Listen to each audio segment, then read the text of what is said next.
Este mundo es oscuro, hay terror y maldad, mas hay puerto seguro donde puedo llegar. Ese es el camino que yo quiero tomar, un camino que lleva a la santa ciudad. Esperanza en medio del caos, entre sombras brilla luz, donde el mal ya no avanza, es porque está allí Jesús. Esperanza en medio del caos, cuando miro a la cruz, pues encuentro la confianza y me llena tanta paz cuando sigo a Jesús.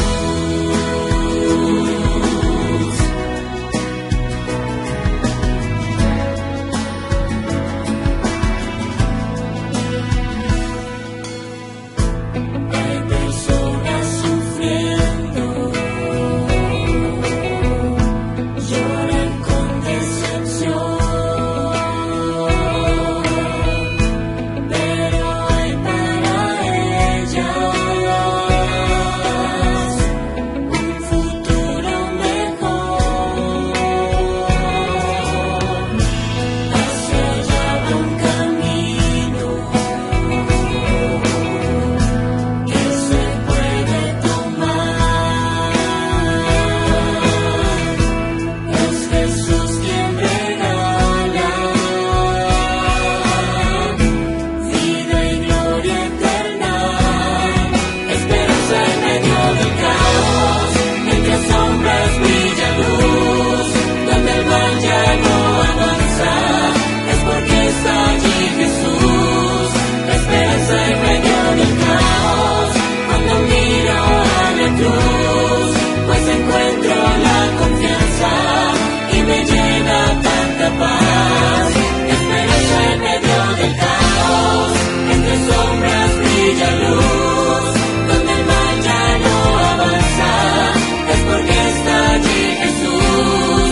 Esperanza en medio del caos, cuando miro a la cruz, pues encuentro la confianza y me llena tanta paz cuando sigo a Jesús. Cuando sigo a Jesús.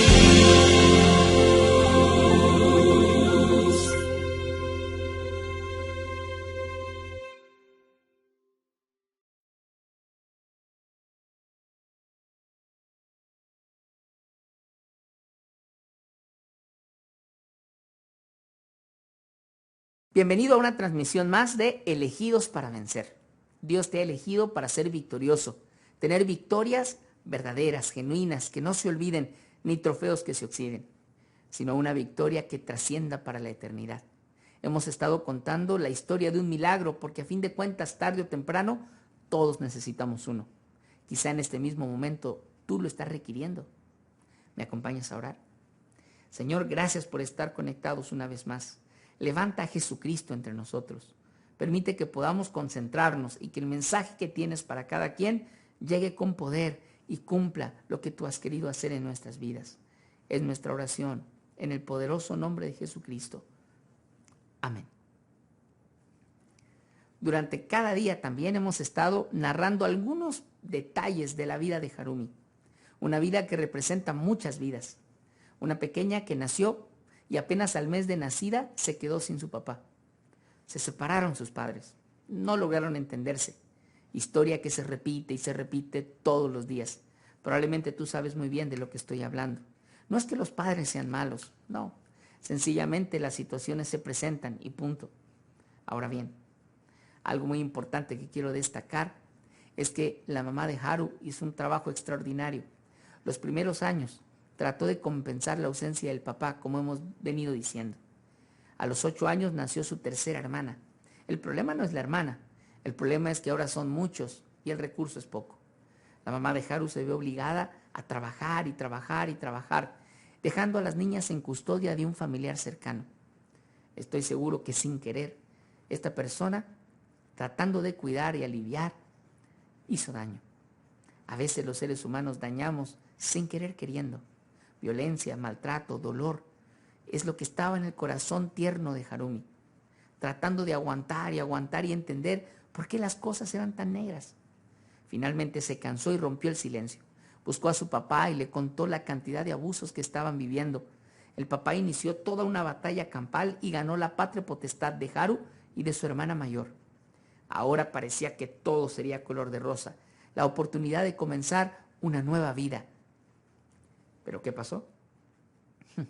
La vida se encargó de enseñarle a Haru que no siempre es tan fácil, que a veces tienes que salir de un problema y ya estás entrando a otro. Nuevamente, la violencia, el dolor, la tristeza hicieron su aparición en el hogar. Qué desesperante para Harumi. ¿Qué hacer? ¿Ahora con quién ir? ¿A quién acudir? Aunque intentó varias veces irse de casa, regresaba, pues no tenía otra opción. Los años pasaron en momentos de mucha soledad para ella. Lectura de cartas, espiritismo y una serie de cosas espiritistas empezaron a llenar y a marcar lo cotidiano de su hogar. Fue creando en Harumi una barrera que ni ella misma podía entender acerca de la religión, una confusión tremenda. Pero es precisamente en el momento más oscuro, cuando Dios comienza a mover los hilos de su providencia para llevar a Harumi a una enseñanza muy importante. Ella también fue elegida para vencer. La historia de cómo Dios le enseñó esto a Harumi no te la puedes perder los siguientes días. Créeme, es digna de escuchar. Por lo pronto hoy, quisiera darte una buena noticia basado en esa historia de Harumi. En realidad es una buena y una mala. ¿Cuál quieres primero? Como no te puedo ver, voy a elegir yo. Voy a elegir por ti. Y vamos por la buena. La buena es que Dios, tarde o temprano, siempre está buscando al ser humano. Está jalando los hilos de su providencia, buscando e intentando hacer vencedores a las personas, sanarlos, limpiarlos, restaurarlos. Dios se dedica de tiempo completo a la restauración del ser humano. No es un Dios que está buscando para hacerte daño, para quitarte la libertad, para hacer una vida aburrida la que tú lleves. No, es un Dios que trata de darte gozo y alegría. Él siempre estará buscando restaurarte. La mala es cuando Él te encuentra, no siempre es tan fácil responderle. Parece una ironía, ¿no es cierto? Que algo tan hermoso se pueda volver tan complicado. No siempre es tan fácil responder a su providencia como quisiéramos. Y a pesar de que es Dios el que siempre busca a las personas, es Dios el que buscó a Adán y a Eva cuando cayeron, no ellos. Ellos de hecho estaban escondidos. Y la Biblia entera es la historia de un Dios buscando a las personas y las personas huyendo de Dios, complicándolo todo. Probablemente es tu propia historia, huyendo de Dios. ¿Será que hay alguien que está huyendo de Dios? Si alguien hoy está huyendo de Dios, no puedes perderte el mensaje de mañana. Pero hoy déjame decirte una cosa. No es negocio escapar de Dios. No. Es insensato. No tiene sabiduría. Va a salir mal. Pero el hombre se empeña en hacer las cosas tan difíciles. Te voy a decir algo más. No siempre es porque el hombre quiera ser así. Muchas veces intervienen fuerzas que nosotros mismos desconocemos o a veces no razonamos. Pero el ser humano está siempre con la oportunidad de tener una transformación en su existir.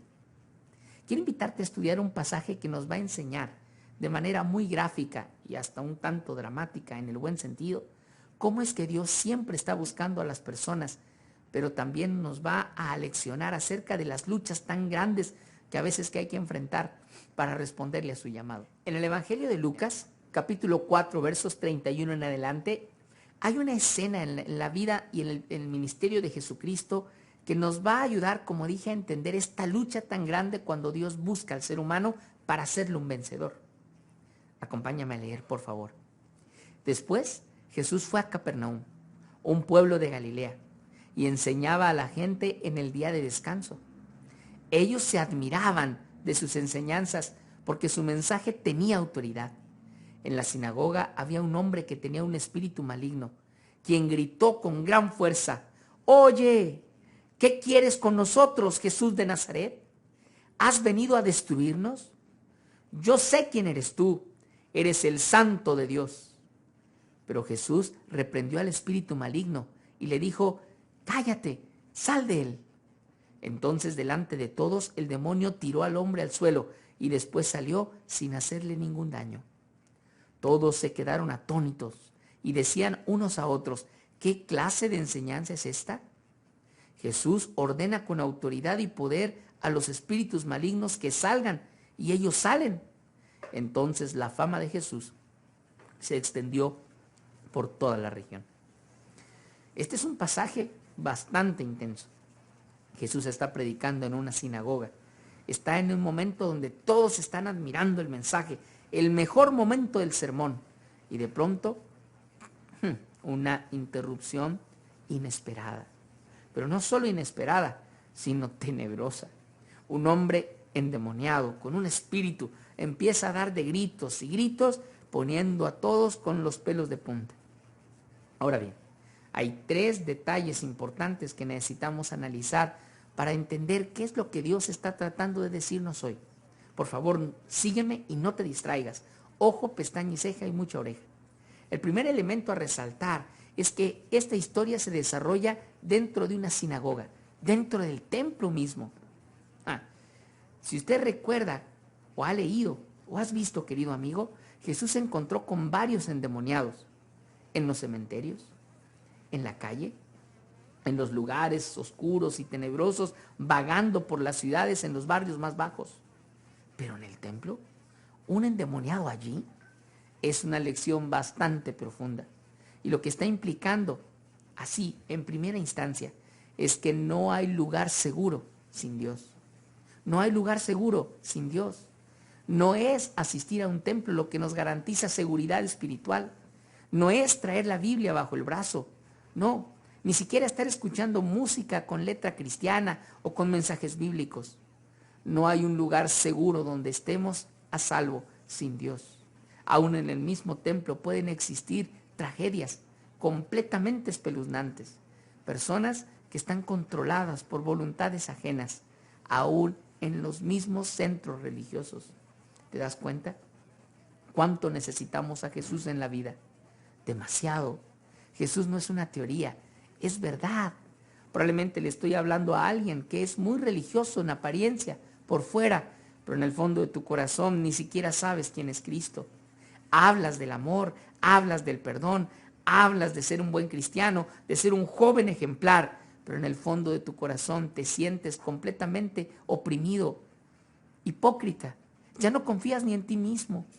Las cosas que haces y dices cuando nadie te ven te laceran el alma y el corazón. ¿Qué hacía este endemoniado ese día en el templo? Bueno, una cosa es segura. Asistía con regularidad y ahora estaba necesitando un milagro completo. Su vida estaba sometida por el mal. Jesús, la esperanza, la única esperanza, se encontraba predicando. Pero no iba a ser tan fácil su liberación. El segundo elemento importante a considerar es cómo es que este hombre llegó a estar endemoniado. En su contexto bíblico y también después de profundizar un poco, vamos a encontrar que este hombre quedó en esa condición por su propio descuido, negligencias personales. Al principio necesitaba placer, sentir algo diferente, algo bueno. Empezó a ceder a hábitos que lo empezaron a destruir. Lo fueron llevando poco a poco, lejos de la gracia de Dios. Sin darse cuenta, sus placeres y su gozo se tornaron en una prisión, en una cárcel, en su peor pesadilla. Esos placeres lo llevaron a deleites amargos y esas amarguras a prisiones, a hábitos espantosos que pronto convirtieron su vida en un despojo. Ya no tenía voluntad propia, no podía tomar sus propias decisiones. Estaba completamente dominado por el terror, el horror y los demonios. Esa es la realidad cuando andamos sin Cristo. Escúchame, ojo, pestaña, ceja y mucha oreja. Esa es la realidad. En este mundo hay muchas realidades alternas. Hay confusiones, hay relativismo. El relativismo que dice nada es verdad, nada es mentira. Todo depende con el cristal con que se mira. Tú haces tu propia verdad. Pero escúchame, la propia verdad no existe. Jesús es la verdad. Yo soy el camino, la verdad y la vida, dijo él. Nadie viene al Padre sino por mí. Los placeres más duros, más amargos que van a llevar a la ruina al ser humano son presentados en esta tierra como lo mejor, por los que quieren más, por los amigos. Una no es ninguna. Prueba esto y serás de lo mejor. Prueba eso. Una no es ninguna. Y después terminas como completamente destruido. Esa es la realidad. Los descuidos en los hábitos diarios nos pueden llevar a la destrucción. Sin darnos cuenta, vamos descendiendo y descendiendo y descendiendo en situaciones que tarde o temprano nos apresan. Probablemente le estoy hablando a una señorita que está llevando una vida desenfrenada, amistades que no son convenientes, hábitos que no son prudentes. Quizá estás llevando una vida de casada sin serlo. Aparentemente todo moderno, open mind. Pero después, cuando tengas 2, 3 hijos y ni un padre que responda por ellos, pronto esos hábitos se tornarán en amargura. Siempre terminarán dañando a alguien. Quizá estoy dirigiéndome a un joven que está hundido en los hábitos de las drogas o los vicios. Escúchame, escúchame. Por favor, escúchame. Hay manera de salir. Hay una realidad diferente. Cuando nos empeñamos en seguir y pensamos que eso no puede cambiar, entonces vamos destruyéndonos poco a poco hasta que pronto no llegue nada y una sobredosis nos destruya por completo. ¿Cuántas formas hay de dañarnos y destruirnos innecesariamente? Esta es la realidad del hombre que Jesús encontró en el templo. Un hombre sin esperanza, pero en el templo. Voy a hacer otra aclaración. El hecho de que nadie se hubiese dado cuenta que estaba endemoniado quiere decir que aparentemente su vida por momentos pasaba desapercibido. Su terror no era notado por muchos, era interno, era interno. El tercer punto para analizar es en sí mismo la interrupción que este hombre hace. De pronto, en el momento más importante del sermón, se para y empieza a gritar: «Oye, ¿qué tienes con nosotros, Jesús de Nazaret? ¿Has venido a destruirnos? Yo sé quién eres. Eres el Santo de Dios». Esta frase es muy profunda. Notemos primero que este hombre comienza gritando en plural. ¿Qué tienes con nosotros? Nosotros, plural. ¿Nosotros quiénes? Por supuesto que los espíritus.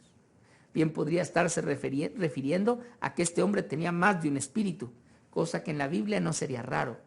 Pero también puede referir el hecho de que había más personas con más espíritus allí. ¿Te das cuenta? En realidad esta guerra es más común de lo que pensamos. Estamos inmersos en una guerra entre el bien y el mal que es espantosamente real. Y a veces no nos damos cuenta o preferimos ignorarlo. Pero el hecho de que lo ignoremos no cambia las cosas. Posteriormente, él habla en singular. Yo sé quién eres. Yo sé quién eres. Eres el Santo de Israel. Ahora, no creas que le estaba haciendo un favor a Jesús diciendo eso.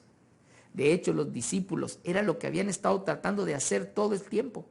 Que su maestro se declarara Mesías, el Santo de Dios, el ungido de Dios. Pero Jesús había evitado hacerlo, al menos con el pueblo judío. Nunca se presentaba como el Mesías. Nunca quería que su fama corriera demasiado rápido. A la gente que sanaba le decía: no digas nada, no digas nada. cálmate, no propagues. Los discípulos se desesperaban, decían, ¿por qué el maestro no se presenta como el santo de Dios? Ahora, este espíritu malvado estaba reconociendo ante toda la gente que Jesús era el Hijo de Dios. ¿Pero por qué esto era negativo? Bueno, Jesús no quería que su fama se corriera tan rápido y que la gente supiera directamente que era el Mesías, porque esto ponía en peligro su misión. El Mesías tenía otro contexto para los judíos. Los judíos esperaban un Mesías libertador, un Mesías guerrillero. No iban a entender lo que Jesús estaba haciendo. Por lo tanto, su sacrificio, su muerte, iba a ser adelantado. Lo que este espíritu está haciendo es tratando de estorbar la obra de Dios. Y eso es precisamente lo que el espíritu del mal hace en nuestras vidas. Siempre que hay una bonita oportunidad, el enemigo trata de echarlo a perder. Siempre que hay un amigo que te invita a conocer de la palabra, algo se tiene que atravesar. Siempre que tienes a la mano la salvación que Dios pone, algo va a estorbar, porque es la guerra que estamos viviendo. Posiblemente hoy tú estés pasando por una lucha semejante.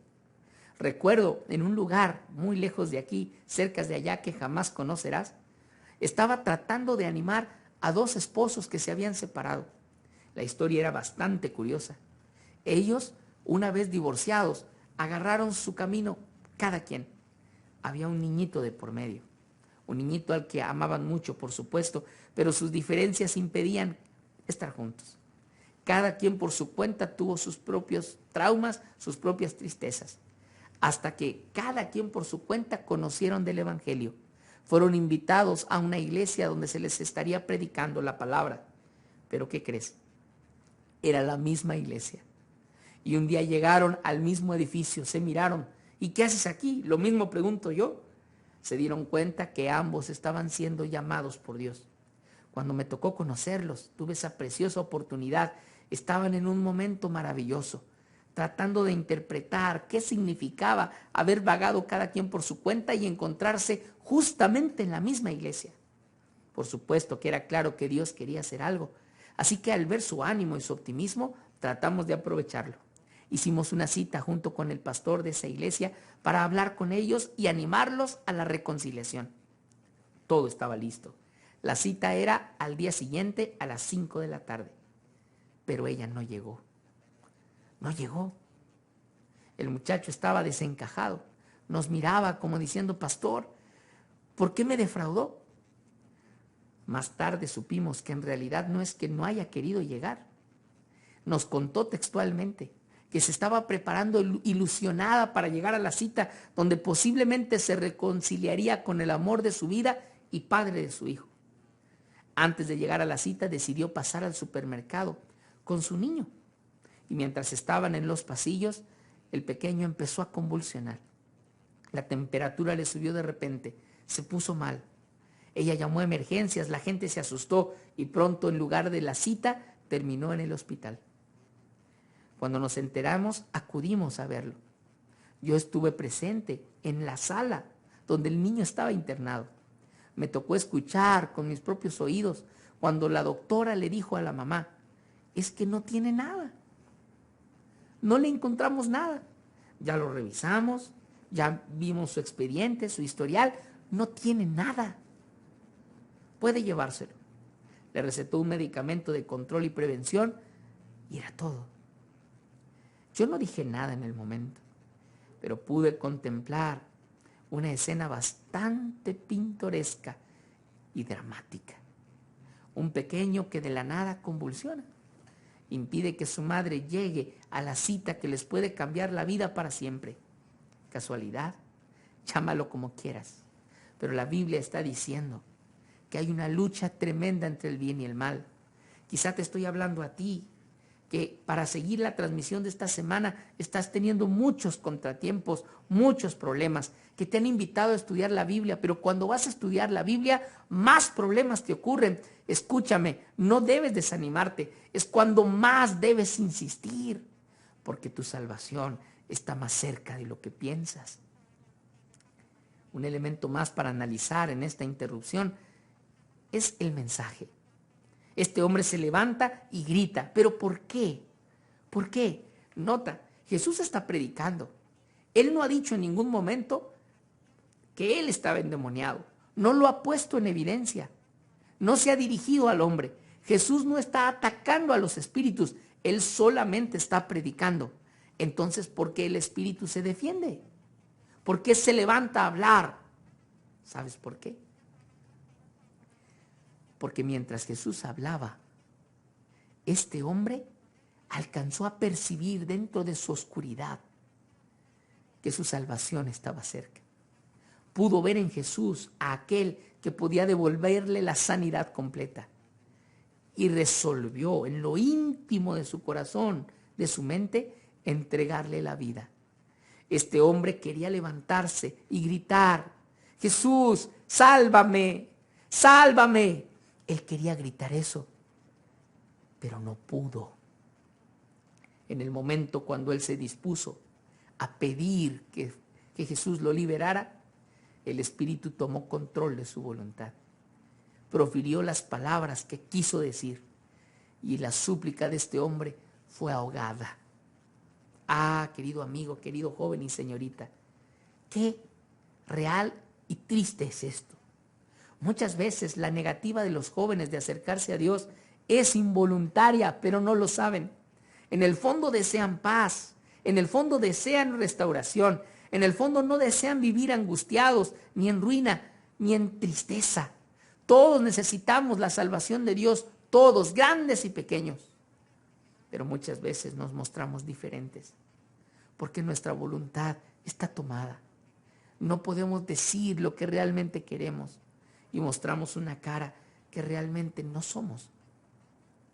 El Espíritu no lo dejó ir con facilidad. ¿Te encuentras en lucha? ¿Te gustaría estudiar la Biblia y aprender más de Dios, pero hay algo que te jala y te arrastra? Cuando alguien te va a visitar, empiezas a ofender y a decir muchas cosas que no quisieras. Probablemente ni siquiera te has dado cuenta que no eres tú. Es una situación altamente desesperada. Pero aquí viene la mejor parte. Jesús tenía el control absoluto de todo. No se puso a discutir. Jesús sencillamente dio la orden: silencio, sal de él. Y el Espíritu lo dejó. El hombre quedó libre, listo para ser restaurado, listo para tomar una nueva decisión, completamente cabal y sano. ¡Qué maravilloso! El Señor Jesús tiene el poder para liberarnos de las cadenas más profundas. Nadie ha caído tan bajo. Nadie, pastor, yo también, tú también. Nadie ha llegado a lo peor, a lo peor, a lo peor, como para no poder regresar a Cristo y ser restaurado. Nadie. No hay persona en este planeta que viva hoy. No sé que tú estés viviendo, no lo sé, pero no es demasiado oscuro como para que Jesús no encienda la luz. No. Probablemente lo estás haciendo difícil o se lo hacemos difícil porque hay una voluntad controlando nuestra mente. Pero escúchame, aún allí, aún en esa situación tan desesperada, Jesús tiene una solución. Si así no fuera, todo esto es pérdida de tiempo. Pero créeme, Jesús puede hacerlo y está en gran parte a tu alcance. Es cuestión de una decisión. Lo que tanto ha torturado tu vida y tu existir está a una decisión de cambiar. El Señor está jalando los hilos de su providencia para mostrarte un camino diferente. No lo compliques. Y hablando de complicar las cosas, déjame terminar así. El pasado mes de enero en el Pitalito, Colombia, ocurrió un hecho inédito. No tiene precedentes. Imagina la escena, una boda. La novia esperando que el día más feliz de su vida llegara. Invitados, fiesta, chambelanes, todo preparado. Solo que el novio no aparece. Completamente no se comunica, no deja rastro. Después de preocuparse y tratar de buscarlo, se dan cuenta que ha sido secuestrado. Secuestrado el día de su boda. ¿Qué peor cosa le puede ocurrir a un novio? Bueno, hay algo peor todavía. La policía empieza a buscarlo. Cierran la ciudad, nadie entra, nadie sale. Tienen que encontrar al novio con vida. Hay una boda que oficiar. El ejército colombiano es invitado a participar. La inteligencia se suma y finalmente lo encuentran. ¿Dónde? Escondido en la casa de un amigo. Nadie lo secuestró. Nunca existió un comando armado en motocicleta como él anunció. No, sencillamente tuvo miedo de casarse, se fue a casa de un amigo y fingió su secuestro. Parece burla, ¿verdad? Pero fue completamente real. De hecho, la policía averiguó que era la segunda vez que este hombre usaba la misma estrategia para no casarse. Y uno podría preguntarse, ¿por qué tanto escándalo por no casarse? ¿No era más fácil decir, no me quiero casar? Sí, pero a veces lo más fácil no es lo que nuestra voluntad nos permite hacer. Enredamos las cosas y más y más y más. Y la ironía de este hombre es que enfrentó cargos penales por ese autoengaño. No se casó, pero terminó preso. ¿Te das cuenta? Cuando Dios está tratando de llevarnos a su camino, con cuerdas de amor, con lazos de misericordia, y nosotros complicamos y nos resistimos, al final terminamos presos de nosotros mismos. Hoy es el día para liberar tu voluntad. Hoy es el día para que el Señor te pueda hacer victorioso. Y es muy fácil. Es muy fácil. Lo único que necesitas pedir es, sálvame, Jesús. Así de simple, así de sencillo, pero así de poderoso. Sálvame, Jesús. Sálvame, Jesús. Esa es la oración que estamos necesitando. Sálvame, Jesús. ¿Te gustaría pedirlo hoy? No sé si está siendo impedido por algo, pero esta es tu oportunidad. Si tú deseas ser libre en Jesús, ser transformado y victorioso, escribe en el chat de transmisión, sálvame, Jesús, sálvame. Ahora quiero invitar especialmente a aquellos amigos que nos acompañan. Ya conoces de la Biblia, pero no eres bautizado. No eres bautizado. Fíjate bien. Pero hoy sabes que el Señor te está pidiendo que entregues tu vida, que la selles para siempre por medio del bautismo. Entonces, por favor, si es tu caso, escribe, sálvame, Jesús, me entrego a ti. Sálvame, Jesús, me entrego a ti. Si tú escribes, me entrego a ti, sabremos que estás queriendo ser bautizado y algún amigo te va a contactar, estoy seguro. Anímate, no compliques las cosas, son simples. El Señor está esperando liberarte. Perdido fui a mi Jesús, Él vio mi condición, en mi alma derramó su luz, su amor me dio perdón. Fue primero en la cruz donde yo vi la luz y mi carga de pecado dejé. Fue allí por fe do vi a Jesús y siempre con Él feliz seré.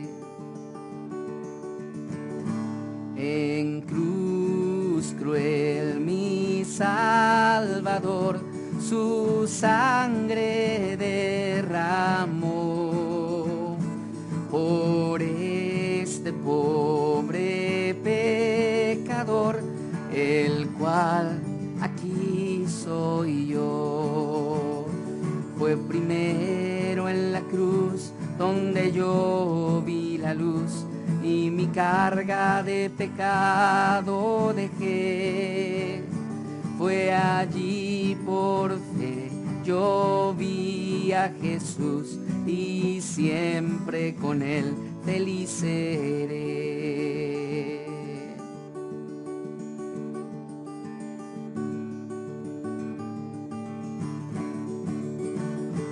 Mi Salvador me restauró, Él sí me perdonó. Hoy quiero yo responder, le entrego mi amor. Fue primero en la cruz donde yo vi la luz y mi carga de pecado dejé. Fue allí por fe, lo vi a Jesús y siempre con él feliz seré. Y siempre con él feliz seré. Y siempre con él feliz seré.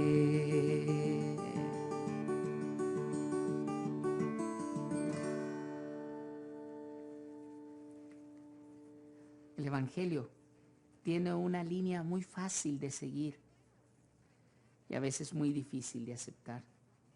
Parece mentira que alguien pueda transformar nuestra vida así, sin pedirnos nada a cambio, pero es real. El cambio viene por una decisión, que después se va a fortalecer de muchas otras decisiones que no serán obligadas, serán voluntarias, razonadas y sobre todo producirán gozo en tu vida y en mi vida.